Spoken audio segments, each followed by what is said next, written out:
what's up? How's it going, everybody? Welcome to another stream, show stream moon stream that's looking really nice and sharp. Intermittent fuzz, but it was all cloudy and then just opened up. So I set up real quick, went live, and you can see like all this crazy kind of wavy motion in the sky between very clear shots. Tycho, of course Aristarchus, Copernicus, and Kepler, and then a great view of the Apennine mountain range up at the top near the Terminator. Hope everybody's doing well. 12:33. It is Friday, the first Friday stream.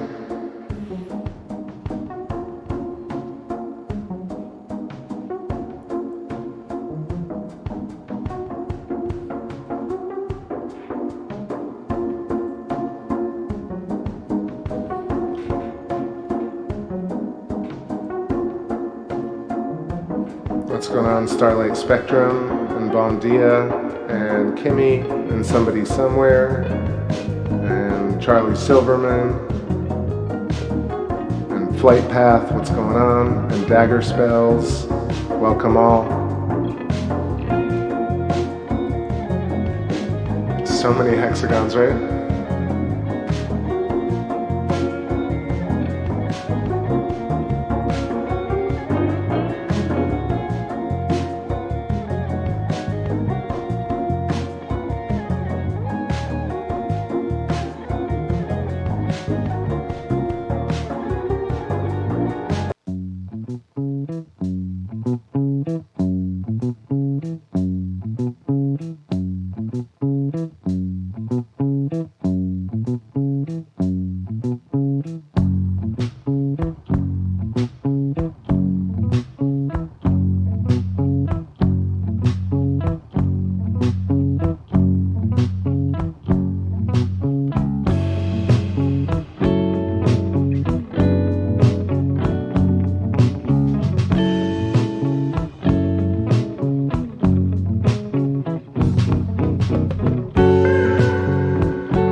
What's up, y'all? Just jumping back here on the mic.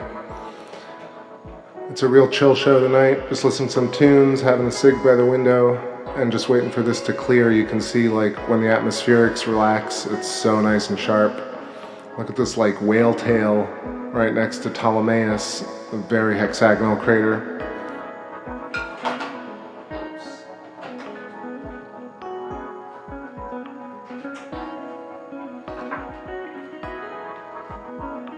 I got some major drift tonight. I thought I set it up right, but yeah, lots of hexagons trailing into one another, looking like molecular structures.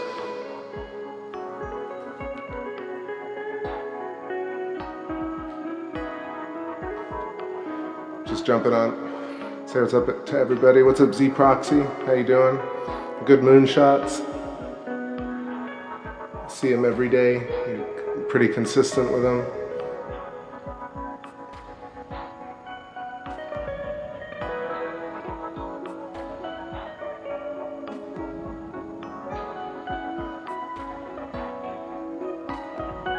Who else we got? I think 24/7 joined, and there are a bunch of other people probably lurking. Hope you're all having a good night. One more day this week. We're almost at the weekend, y'all. I hope it's clear. I'm looking forward to the last quarter moon. And then the crescents. I'm gonna try and stream late on Saturday and Sunday. I love this little kind of gash to the top left of Ptolemaeus. Ptolemaeus is dead center, and it's got one of those little vent holes at the top.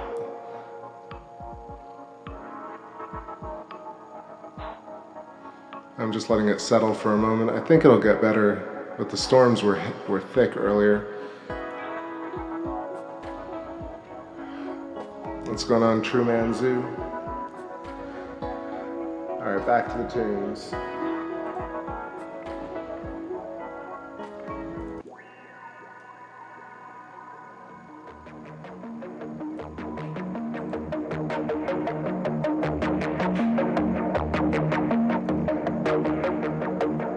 Give you love and come in peace. Feel your pain 'cause it's part of me. Know you really think anybody's, but I'm amazed by the words on your lips. Hear your name and come in peace. It's insane that you're part of me. Never lifts from my iron wrists as if everybody is the same body. Feel insane and I yearn to believe. Maybe one day you summon me. I am made up to wear somebody's Sunday body. We'll get the slip. Here in space now we come in peace. Seeing things that you cannot believe. Ready to trip on the drift. We can live to new. 'Cause I love to give you. We are the space race. We are the moonwalk. We are the franchise. We are the sequel. We are the ether. How are we still here? For your place along the space race.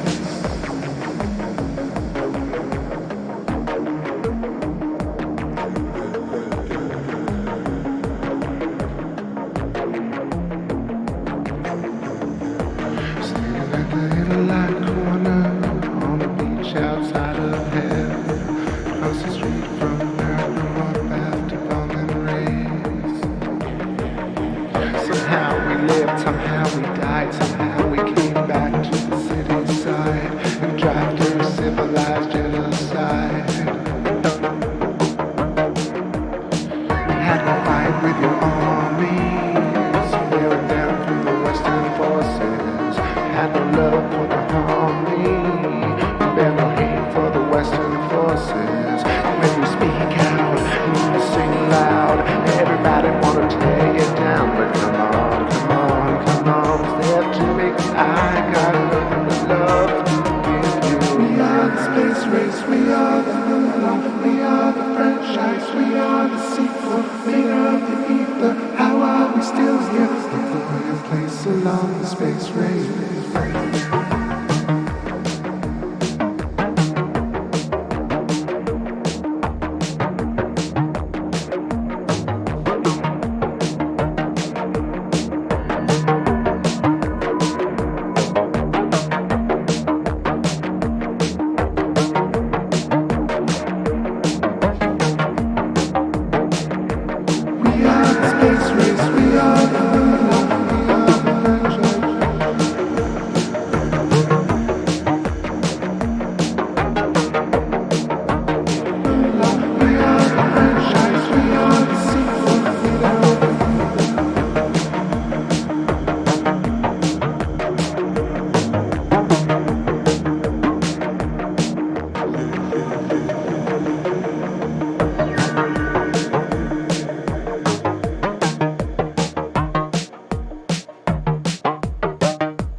Yo, y'all, so this is a little bit of Aldebaran, the follower, and I defocused it. Look how crazy the spectral read on it is.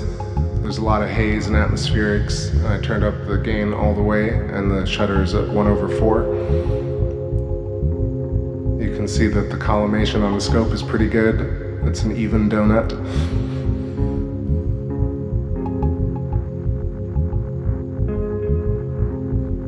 I'll get back to the moon in a second. I feel like it's gonna still have this atmospheric tonight, so let's just get some star footage here.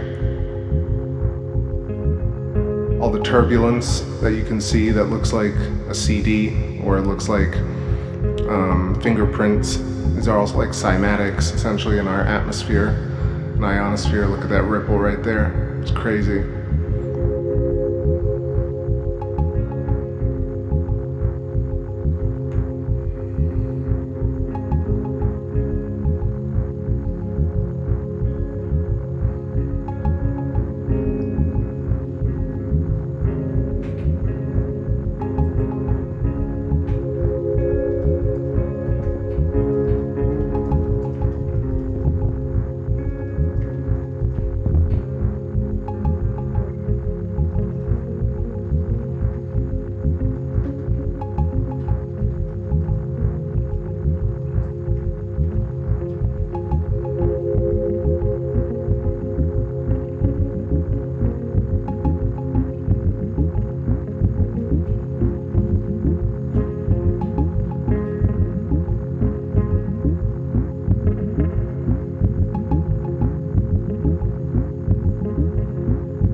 So that's just getting the shutter up to 1/15 seconds, 1/15 of a second. So you can see the pattern shift much faster. So it's like scintillation coupled with atmospherics. Kind of crazy. The faster you make the shutter, the faster it will flicker and scintillate. Kind of put it back into better focus, sure.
Flight path, so typically I'll do like Jupiter and Saturn, but I'm set up on the different side of my place, and Jupiter is already set, and actually Saturn even is basically setting at this point, so they're getting earlier and earlier. If you check back on the shows from the past couple of months, you'll see tons of Jupiter and Saturn. Mars is not visible, and the outer planets are really tough, especially with kind of urban skies. So right now it's just some stars, and when I do the south portion during the early moon phases, then I'll try and get some Saturn and Jupiter if you hop on a stream. But otherwise, check out the archives. What's going on, Buried Axeblade? How's it going? And Lumberjack, what's happening?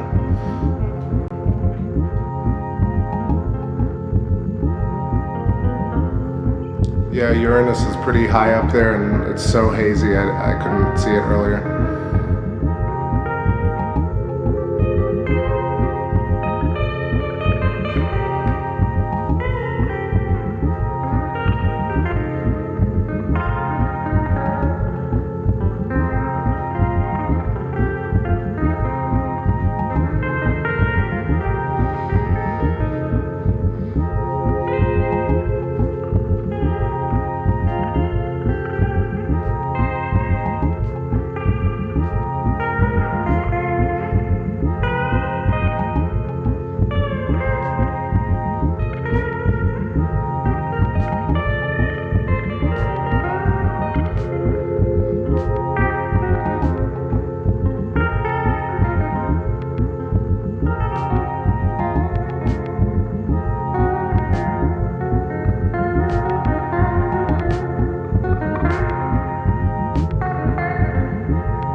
I had the star pulled up, but when you defocus the star, left or right on a telescope, it turns into a donut, which is basically because you have the magnifying piece up front, and it has like the black piece in the center of the primary in front of the scope, and so it creates basically a wash of light on the front side of the scope, and you get that black hole in the center, and so it looks like a donut radiating turbulent light.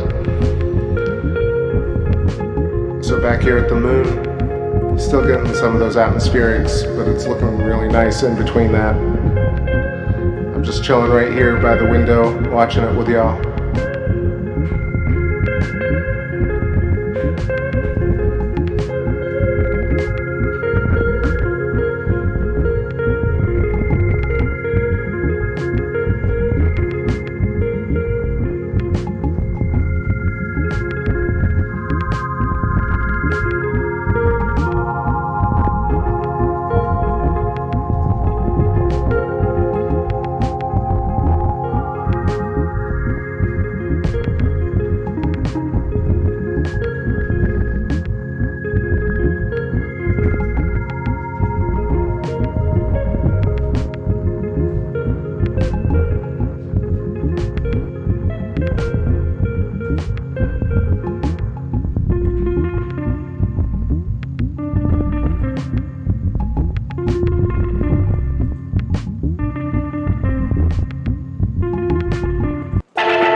What's up, y'all? Rolling into 1 o'clock over here. So I guess it's persistent atmospherics. I switched out the focal reducer, it's camera direct to the 11 right now. So when it's clear, it looks pretty amazing. Great views up at Mare Imbrium, Apennine Mountain Range, Archimedes, Aristillus, Autolycus, Mare Frigoris, Plato, the Alpine Mountain Range, and Sinus Iridum, and then so many great features tonight. I'll hover over to Aldebaran momentarily for all of those who missed it. I'm not going to go too late tonight, but yeah, look at that, just cleared up right quick. What's going on, Sully's Girl 89, and let's see anybody else. Thanks for sending me the photo, Lumberjack. And Starlight Spectrum asked me if I've ever seen the Milky Way. So right now, pretty much like you can take pictures of it from from your backyard, but you really do need to stack it, and you gotta get it at a particularly good night. But you can get the Milky Way from the backyard for sure. I've gotten some shots like that, but really you gotta set it up differently. You don't do it with a telescope. Normally you get it with a wide angle lens, something like an f2.8 or 1.4 even would be nice. But when I was in Hawaii, I saw it up at Mauna Kea, and you see the stars just like you can see everything. It's unbelievable. So funny though, I didn't know much about the stars back then, and I really thought I was looking up at aliens for a while. But I do remember it vividly, and being able to see the moon against like just a backdrop of unbelievable star structures. Can you imagine if we had that every night?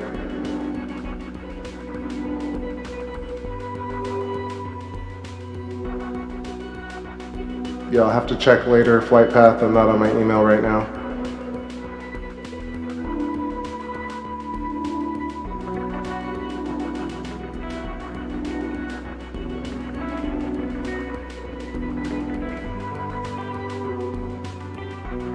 What's funny about Mauna Kea is I was sure that like when you get to the top, they'd let you go to the big telescopes. And when you get to the top, it's also just unbelievable because it's like from all those different documentaries that you've seen, and you're like, holy crap, I'm really up here with all those giant telescopes, the Keck and the Subaru and several others, and you can see others in the distance too. You're that high up, you're kind of above the clouds, but it really takes all day to get there, and then like by 6-7 p.m. you're there and the sun is setting, and really if you feel like you have to hang on for dear life because the wind is so crazy up there.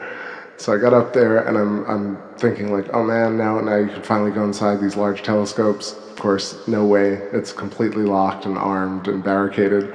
And the visitor center has like an 8-inch scope. I guess it had one, maybe 11-inch, but everybody was on it, so there's a line. And then there were a couple of like 4-inch refractors. I guess maybe I'm forgetting that because I got so bummed out that I couldn't go into the large scopes that the visitor center was just like, I was just probably smoking in the corner. Either way, but Mauna Kea, like naked eye view, just looking up at the stars, that was probably the best star view I've ever had. And I don't know, maybe I'll go back there one day. But it was really just a pretty insane trip. It was back in 2012, fall of 2012. I was like, if the world's gonna end in December or in September of 2012, then I'm gonna go to Hawaii. It was definitely worth the trip. Definitely.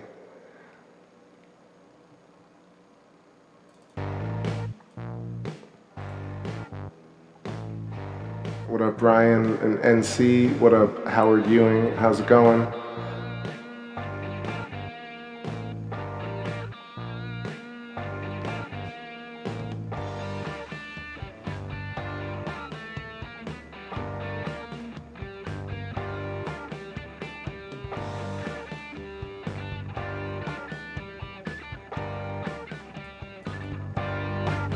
Good to see everybody.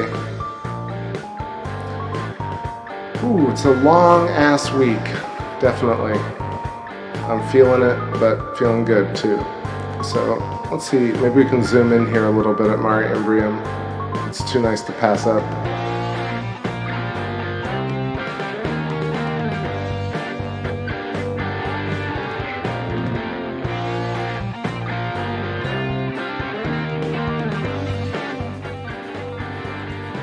Oh damn, Flight Path Kit Peak Observatory looks amazing.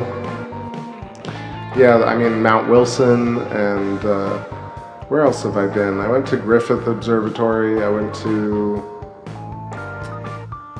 one upstate New York, but really so far, honestly, the best views I'm getting from my own place, really when you can sit down and spend a lot of time with a telescope, you can really figure out how to dial in the views. That's what it's all about.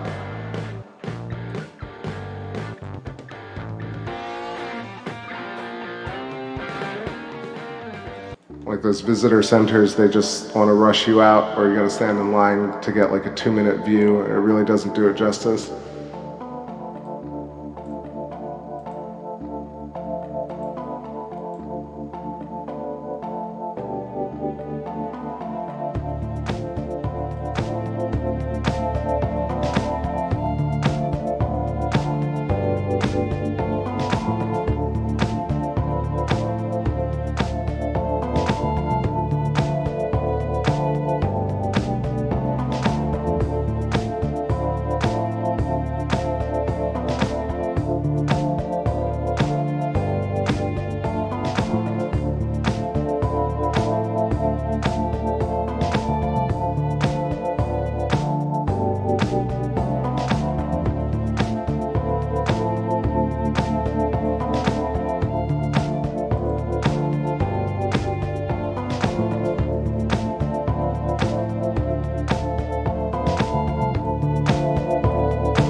So I just pasted you the link to Thunderbolts Project, and so I used to think about this reference a lot, where you see the crescent moon with a star in it, right? It's a pretty common myth and archetype and symbol that's throughout history in different countries and different religions and different kind of interpretations. However, if you check out Thunderbolts Project, Symbols of an Alien Sky, and you look up David Talbot's work, you'll see that this crescent, what looks like the crescent moon and the star, is actually not really referenced to our moon and Aldebaran or Sirius, for example, but actually it's referencing Saturn and Venus and the polar configuration, which is apparently not apparently, the story goes that 10 to 12,000 years ago, there was an alignment of planets.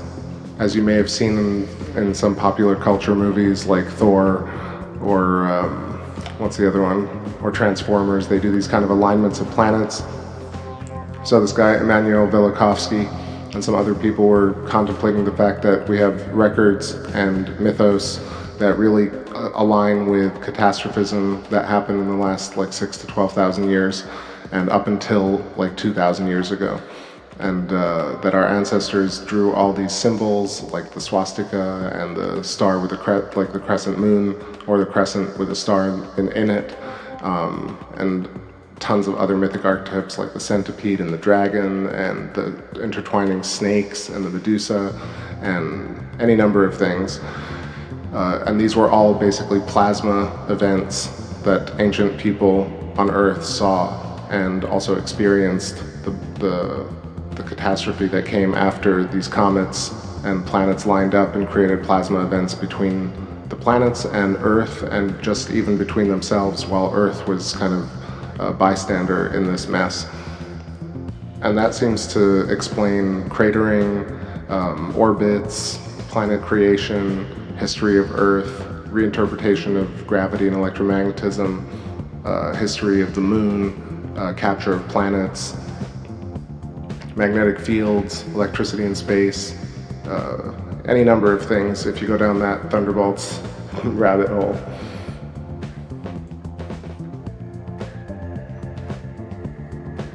What's going on, Eat All Your Fish, and what's up, Dakin Freeborn?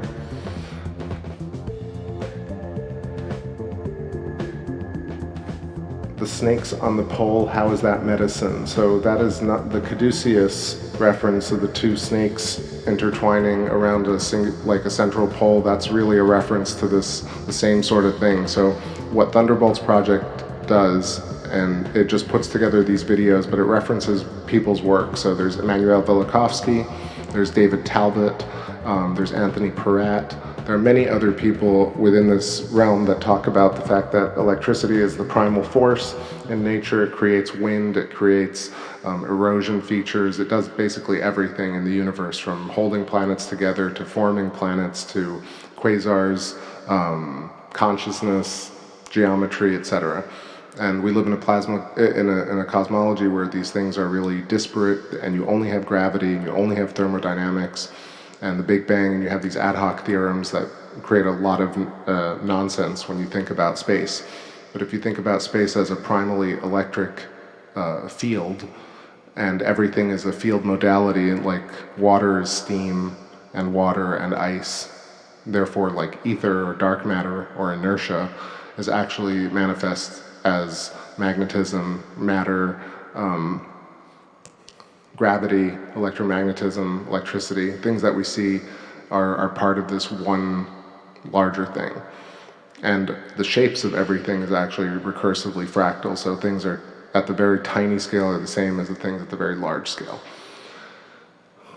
Look, I know I sound like, oh, I know all this stuff, but this is what I think and what I believe, but this is partly what the electric universe kind of gives to people, is this fundamental understanding of the universe that is actually about charge and about pressure mediation, and not really about these like spooky dark matter and ad hoc theorems. I know somebody asked me something specific though.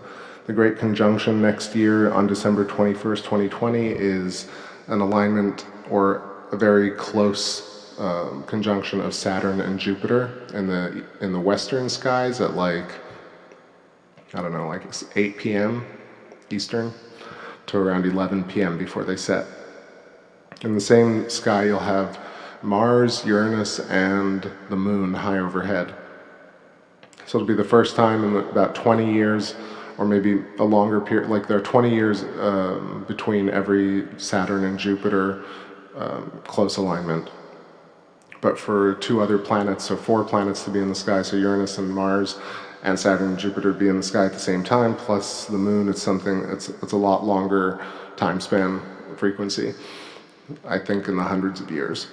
So that's next year, and what could possibly happen is that the interaction of the planets being closely aligned will affect Earth in some sort of way, or affect the sun's solar wind in some way and have some sort of negative or positive effect on Earth.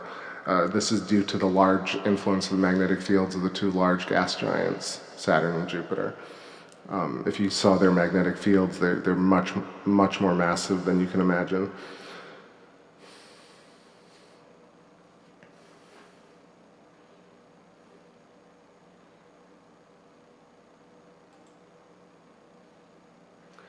Yeah, so I've spent like 5 years now studying, just watching videos and researching papers. Anytime I don't understand something, I'll try and look it up or see if somebody's written something about it, or look for a video, and then I just repeat the process over and over and over again.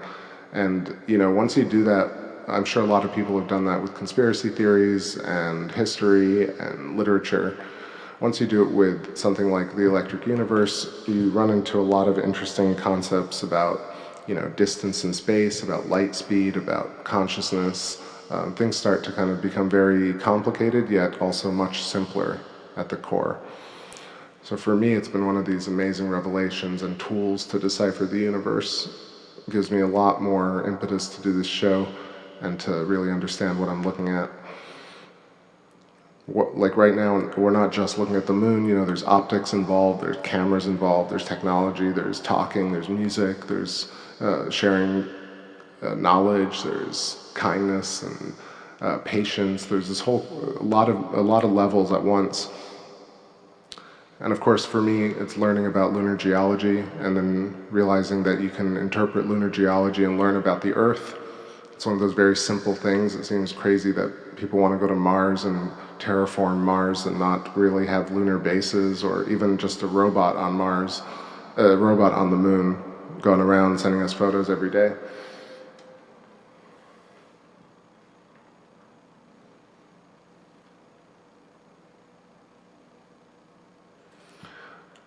So in terms of the shift, I think we're probably shifting all the time, and parameters like attributes like physics are changing constantly. So I think speed of light, Planck's constant, gravity, all these things are ever so slightly either shifting in a cyclical wave pattern or are moving towards a larger kind of, well, it seems like they're moving on small wave patterns and large wave patterns. So we see only effects at the magnitudes that we see it.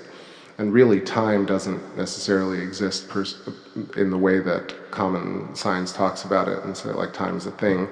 Time is not really a thing. Time is really a recognition of magnitudes, an interpretation by our human race at our size, at our magnitude, to interpret other magnitudes and patterns. So we apply time as a ruler, but it's not really real, nor is space.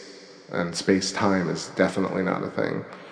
So it takes a while to really get there when you start hearing that. It's like very, it's dramatic for sure, but it makes much more sense. It's like a lot of this I got to give credit to Ken Wheeler, the Aurea hypothesis, tattooed monkey for some of y'all, and he talks about reifying, or basically making real something that's a posterior attribute of something. So a shadow, for example, is not a thing. A shadow is what something, you know, is the absence of light. So it's not, but people say, oh, that's a shadow, but that's not really a thing. So the same thing with this whole idea of Einstein's fabric of space-time. Space contains everything, and time is not really a thing.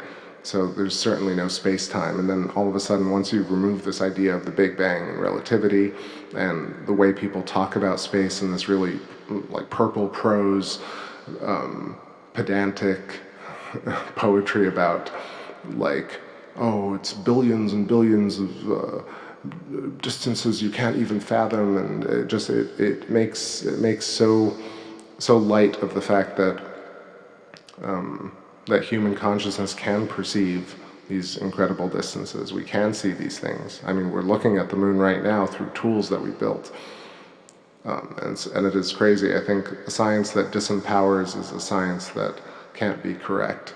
Because anytime, like, if you've ever seen a great science experiment or a great science teacher in a laboratory, you always feel really great when you come out of there. You're like, damn, I learned so much. but you see popular science now and these 2-minute physics and 3-minute physics, and I call out these channels a lot, but I'm not going to throw shade tonight. But a lot of these channels just throw physics at you. It's very aggressive, it's very patronizing. It's too quick to really grasp anything at all. There's too much music. The topics are really ridiculous, basically. It's things that people don't really think they care about because they just don't care about, but because these channels get 1 million views, people are like, oh, I should think about this because this channel got 1 million views, versus saying like, hey, case in point, going to Mars. Like, even the fact that anybody entertains going to Mars when we can't even go to the moon is just an absolutely ridiculous thing. Why are there any videos on that at all? That's not true. I mean, people can do whatever the hell they want. They can make Martian videos all day. But like, for me, it just seems like nobody just says, oh yeah, setting up these satellites is definitely a bad idea. I will give it to, what's his name, Tony Darnell from Deep Astronomy or whatever. Deep Sky something. Totally mainstream, but even he had a thing where he's like, maybe Elon Musk shouldn't send up 12,000 Starlink satellites. You know, maybe it's not a good thing. Yeah, it definitely not a good thing. But you know, like, what control do we really have at all? So anyway, those are some thoughts on space. I think we got a little bit of time while Earth is not completely cooked or frozen to view the sky, to notice, to perceive our own consciousness, and to experience this for the ultimate fractal algorithmic artificial intelligence godhead, or whatever you pray to tonight. Or it could be the moon that's controlling us, we don't know. I'm just staring at this amazing gap between the Apennine mountain range, like this mega gateway. Can you imagine standing right there next to Archimedes or Aristoteles crater in Mare Imbrium, looking through to the Terminator? Crazy. That must be unbelievable.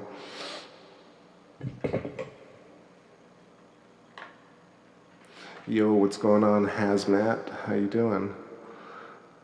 Old school. All right, let me play some tunes. I've been talking a little bit.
yo. What's going on, George? Welcome, welcome. Good to have another crew member. It's actually looking nice and sharp for a second. Moved it down here to Tico and Clavius. And of course, as soon as I said that, got some clouds.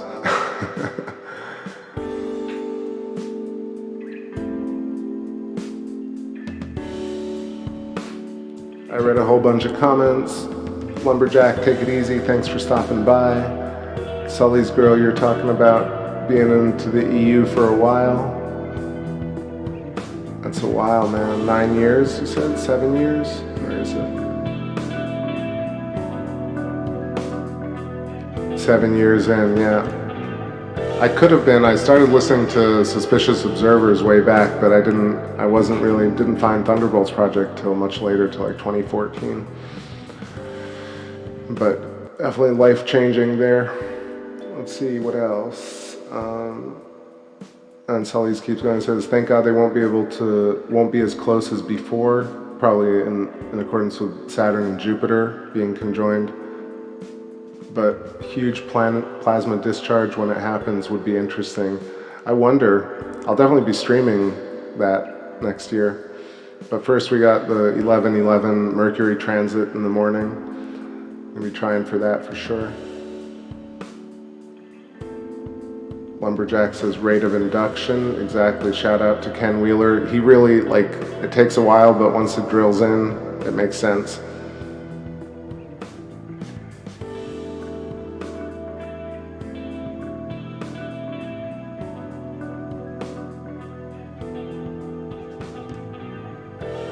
Alright, heck yeah, let's let this track run. I'm gonna have my little smoke break now. It's called Grown to Like You. And I'll drop in a link for y'all new people so you can see the music. Check it out if you'd like.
So a little bit of Aldebaran, the follower, and then I'm going to switch back to the moon and let it drift off because I'm getting a little bit tired here. Starting to cook.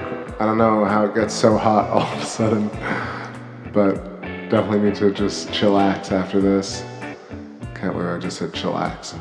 That's how it goes. Humidity melts the brain. Hope y'all are feeling alright. 1:42 a.m. on the East Coast, the edge of space. As always, I feel like I'm here with y'all just checking out. Literally anything could happen and we'll be watching.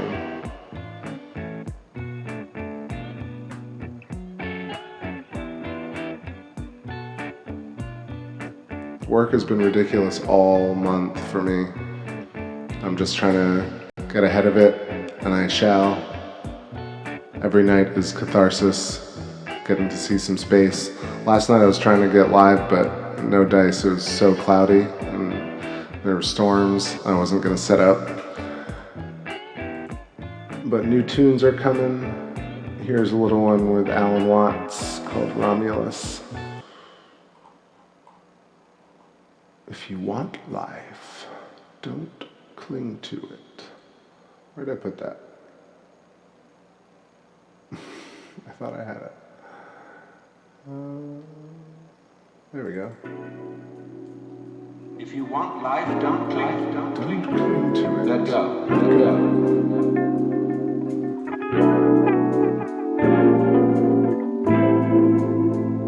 What up, C. Smith and C. How can I desire not to desire? How can I surrender myself when myself is precisely an urge to hold on, to cling to life, to continue to survive?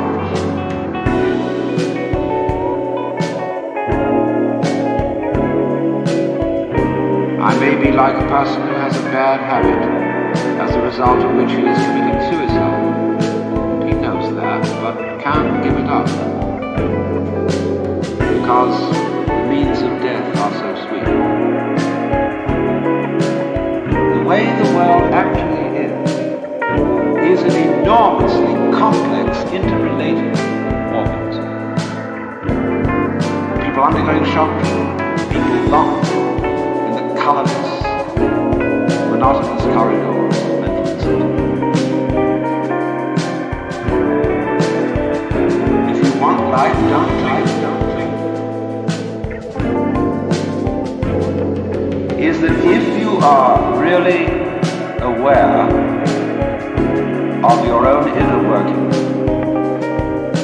if we didn't have some campaign to have an improved brain, when you see that there's nothing else, there's nothing else.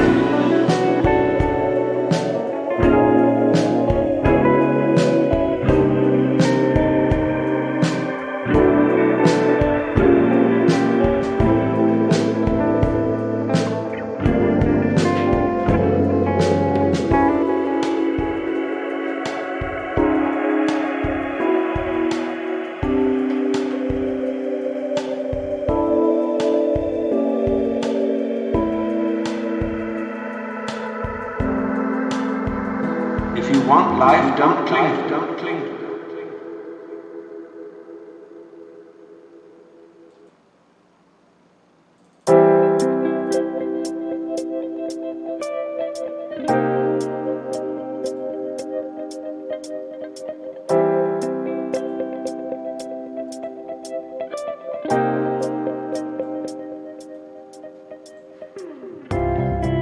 Yo, what's going on? So back at the moon, that was a little bit of Aldebaran. I want to say what's up to Sabian Geometry, and say thanks to George, and welcome to Aurum Vorax. Dig it, love the show, thank you so much. If you're new, definitely check out my archives and playlists, the description of this video for links and other stuff, and also ask around. We have a cool community here of Spacians and non-Spacians. I don't really have a fixed schedule. I just go live when I can. If I got clear skies, all the better.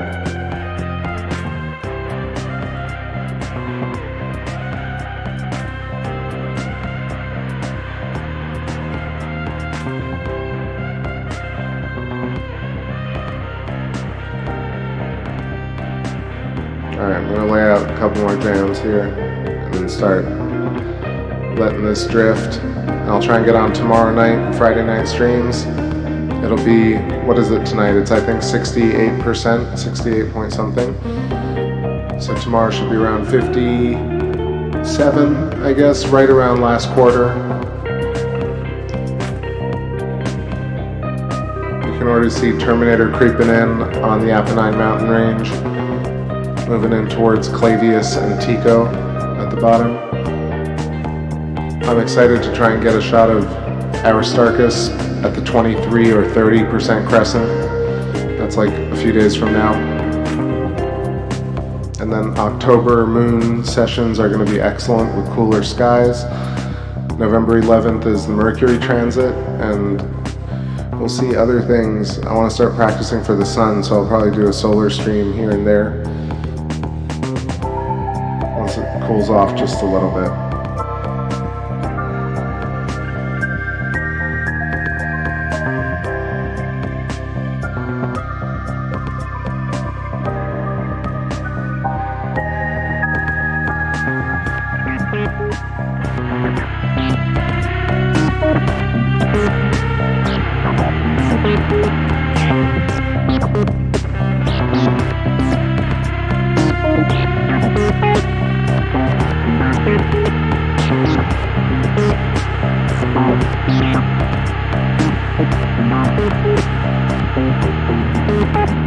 Oh, happy birthday, Bomb Dia. I didn't see, I was just scrolling up, I was like, somebody's birthday, so happy birthday to you. So glad you're spending it with us here. I know I'm super duper tired, but I'm excited for you. I hope you have a great one. Remember the 11th of November. So many people have birthdays in here, I love it. I mean, for me, this is the content to watch. I don't know what, basically I stream so much because I try and watch videos and I'm like, I don't want to watch these videos, I want to watch the moon. And then I get the moon and then I'm like, oh, I can't just watch this by myself. I gotta share it with my peeps. It's a very simple equation.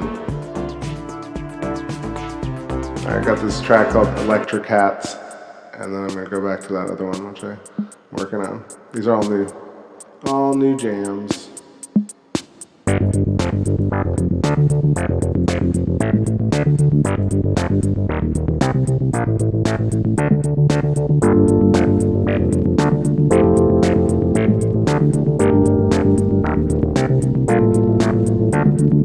Deep inside my soul, you keep me waiting. You keep me deep inside my soul. I keep you waiting. I keep you deep inside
Made up of shells, swirl of the storm, cause of the night.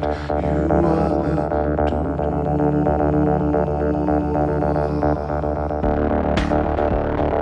Made up of shells, eye of the storm, cause of the love. You are my light. Made up of shells, magnetic light, claws of the walls, gracefully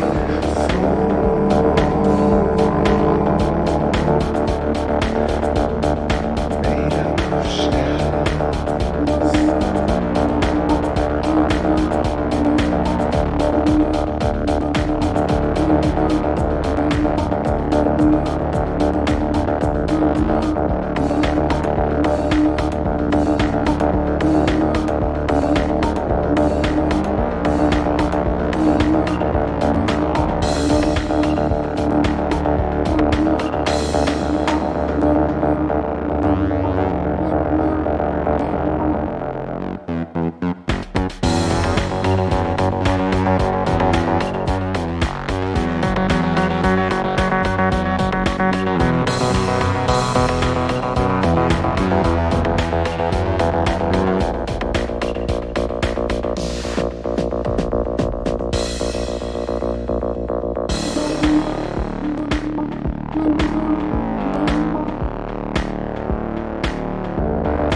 What's up, peeps? Alright, I'm about to wind it down here, just doing a quick little zoom shot of some more hexagons, Ptolemaeus. And I just want to double check the ones right next to it. But hexagons against pentagons are very molecular to me.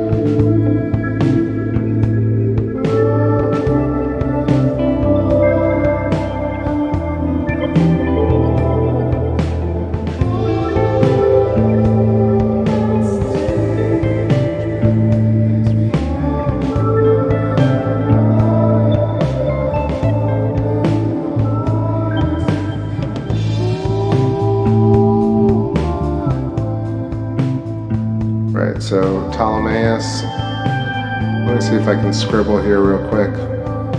Where my scribbly thing at?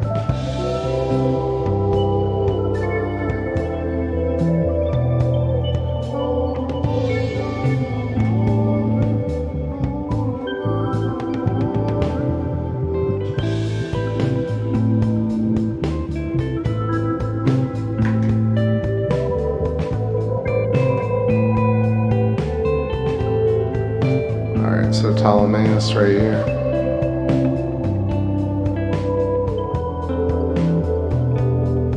And then Alphonsus, pentagon.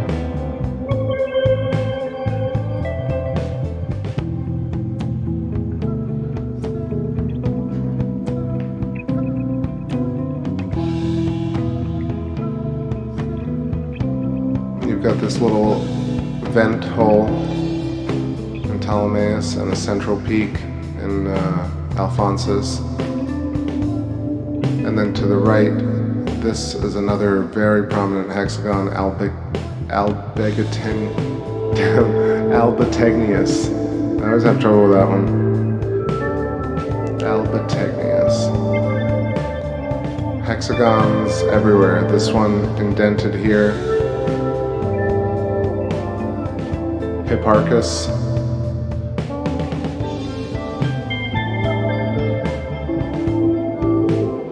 And of course, if you look at it, it's like honeycombs. It's also like molecular structure if you see the way molecules are laid out. And I show this simply to show that these are much more likely electrical discharge events or electrical type phenomenon versus impact craters. Very simple.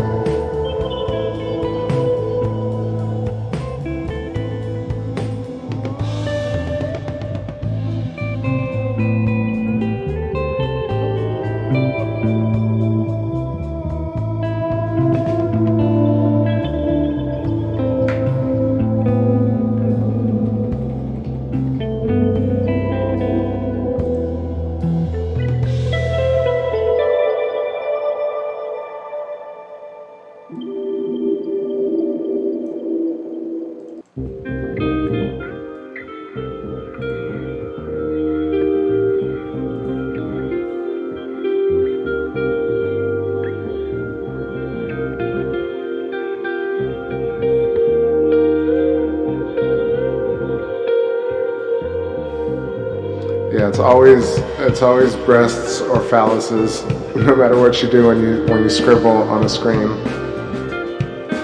All right, but really it's to show like very, very distinct geometry. And I'm just gonna scribble on some other regions.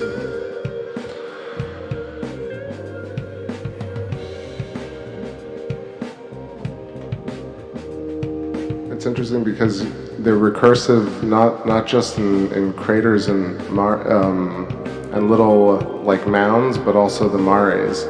So up here, look at this kind of very identifying structure, and then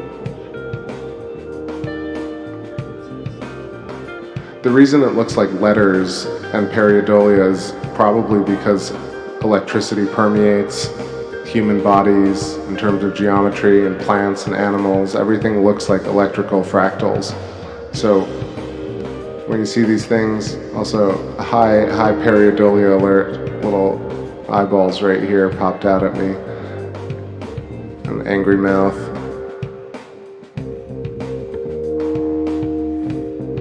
Alright, that doesn't exist. I'll only draw where things exist.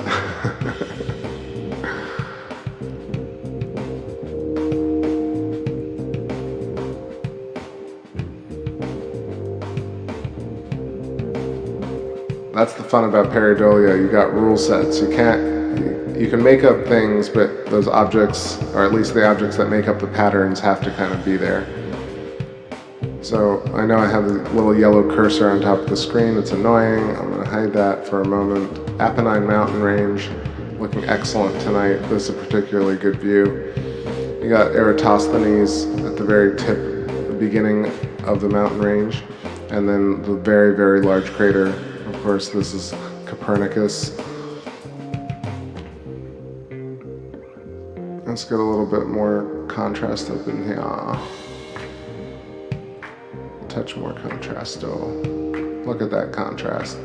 But I still think that Copernicus is going through its kind of electrical dust levitation mode that's kind of making its filamentary action looking kind of just blurrier than usual. And you'll see that around, like earlier towards the full moon, Copernicus was very sharp, and in the next couple of nights it's going to get even sharper. Right now it kind of just has this just funk around it.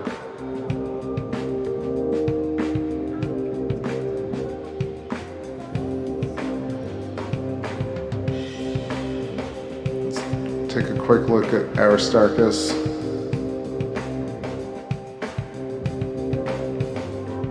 Let's make note that you can barely see the inner workings of Schroeder's Valley, like the snaking channel that I always point out, Valles Scrotarii, but you can really definitely see Aristarchus crater glowing brightly, transient lunar phenomenon, electrostatic dust, outgassing, whatever it may be.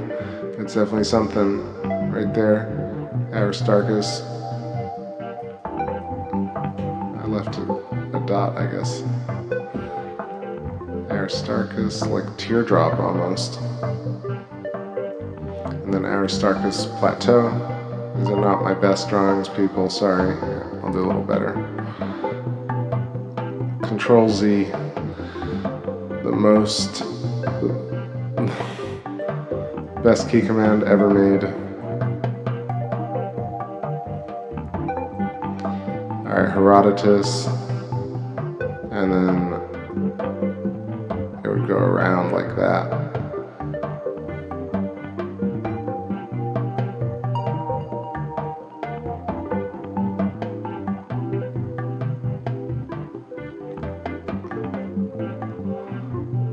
Well, we also, yeah, like, actually Jello says something great. It says electrostatic dust. I have that on my speakers, lol. We do. So you see, even the dust in the corner of your room, the reason it clumps together and makes those dust balls is because of electrostatics. So it kind of increases charge and it rolls around the floor and picks up other things and induces charge in them. So I feel like space does the same sort of thing. It's larger scale dust.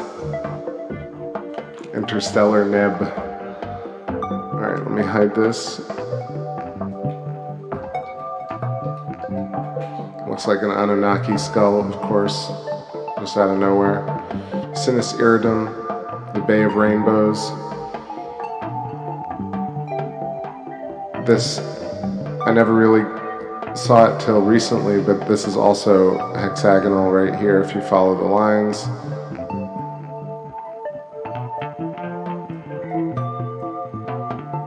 But of course it's broken. You can even see them faintly right there.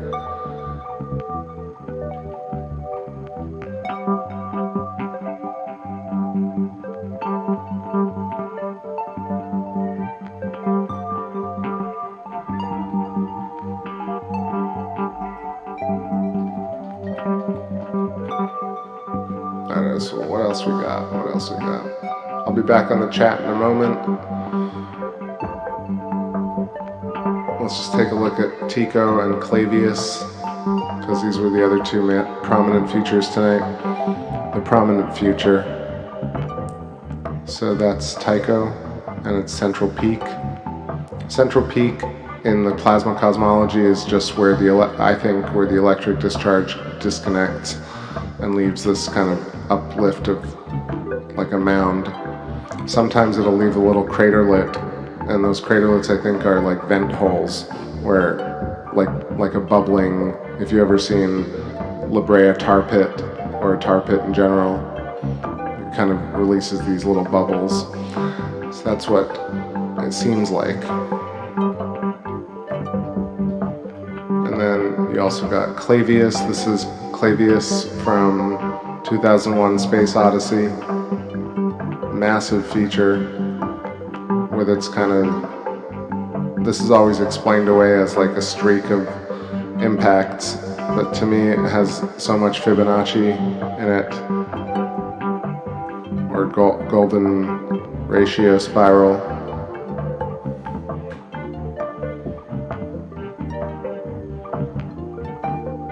It feels much more like organized than just an impact.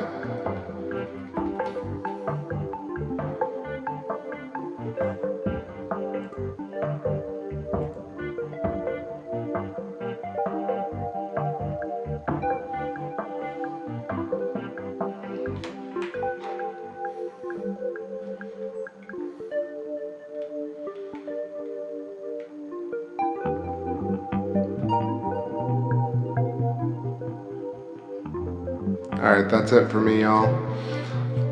I'm losing the view already, and I'm about ready to call it a night. So I appreciate everyone. Happy birthday again, Bom Dia. Starlight Spectrum, you were first tonight. Thanks for stopping by as always and being a new regular. More Jello, please. You sound like you're having a fun night. Sully's girl, catch you on the EU flip. Kenny, take care. Howard Ewing, much love, be well. Thanks for stopping by again. And Ryden, George Fiden or Feeden, thanks for stopping by tonight. Welcome, welcome. Hope to catch you on another one. I know Buried Axeblade was here, and I know that Z Proxy was here, and C Smith. Thanks for stopping by. I know Eat All Your Fish was here, and 24/7 and Hazmat, and that's all I got. Have a great day tomorrow. Auro Vormax, Aurum Arum Borax, thank you. And Sabian Geometry, thanks for reminding me. Alright everybody, gonna let this moon drift, and I'll pick a tune to take us out on. Maybe the outro.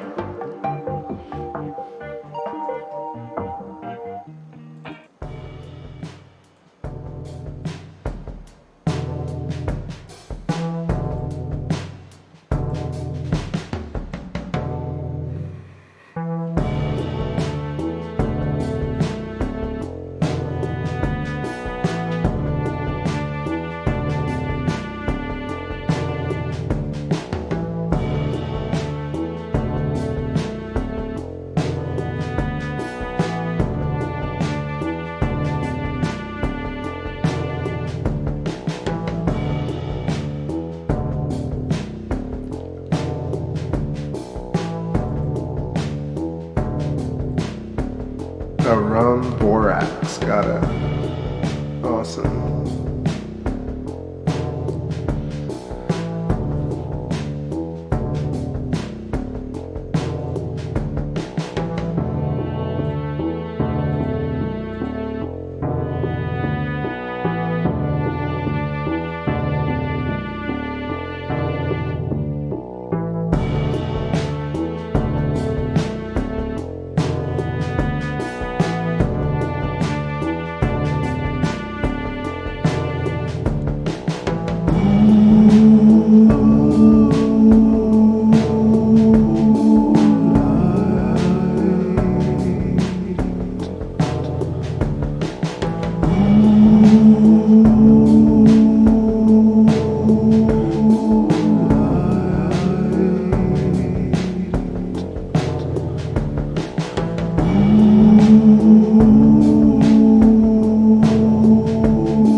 nebula fade out. I'll catch you soon. Stay brave, stay kind, and tell somebody about how electricity runs this place. I'll catch you soon. Peace, everybody, and happy birthday again. And welcome to all the new peeps. I'm out.